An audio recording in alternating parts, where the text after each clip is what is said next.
Kami pastikan bahwa proses penyidikan perkara terkait dengan kuota haji ini masih terus berproses di KPK. Jadi KPK juga masih terus melakukan pemanggilan terhadap para saksi ataupun pihak-pihak lain yang... Kasus dugaan korupsi kuota haji tahun 2024 terus bergulir.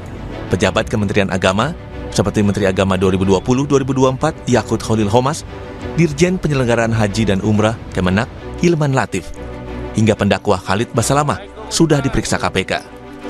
Mereka di luar sejumlah orang yang juga sudah diperiksa, termasuk ratusan biro perjalanan haji yang diduga terlibat.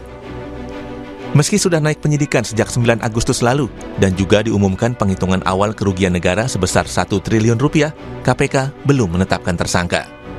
KPK juga menyebut 400 travel haji diduga terlibat, puluhan saksi sudah diperiksa, termasuk pengurus Asosiasi Penyelenggara Haji dan Umroh, serta pejabat BPKH. Belum adanya tersangka di kasus ini membuat pengurus besar Nahdlatul Ulama atau PBNU mendatangi KPK. Perwakilan PBNU berharap KPK segera menetapkan tersangka kasus dugaan korupsi pembagian kuota haji karena menjadi isu liar yang muncul atas perkara yang sudah pada tahap penyidikan ini. Rilis-rilis ataupun penjelasan-penjelasan KPK jangan sampai menyentuh kepada institusi-institusi yang sebetulnya tidak semuanya itu terlibat.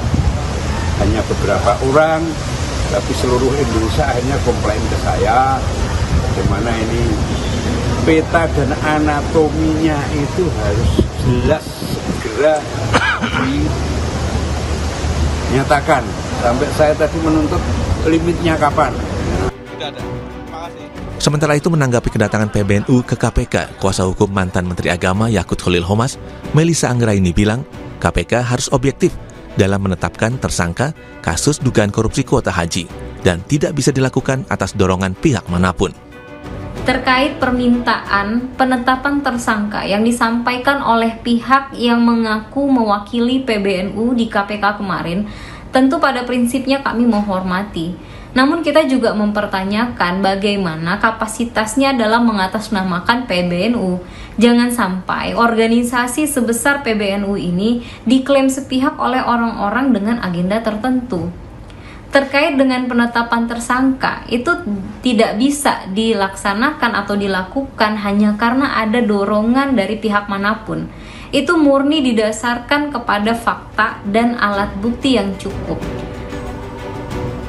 Sebelumnya, KPK membantah adanya campur tangan pihak istana yang membuat lembaga anti rasuah itu belum juga menetapkan tersangka dalam kasus dugaan korupsi kuota tambahan haji. Juru bicara KPK Budi Prasetyo bilang proses penyidikan masih berjalan dengan terus melakukan pemanggilan saksi-saksi. Kami pastikan bahwa proses penyidikan perkara terkait dengan kuota haji ini masih terus berproses di KPK.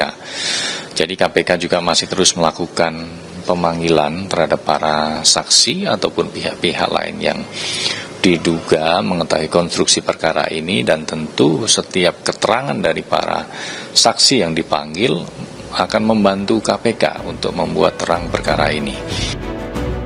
Publik ini menunggu bagaimana KPK membuat kasus kuota haji tambahan tahun 2024 terang benderang, termasuk apakah nantinya KPK akan benar-benar menetapkan tersangka dalam kasus ini.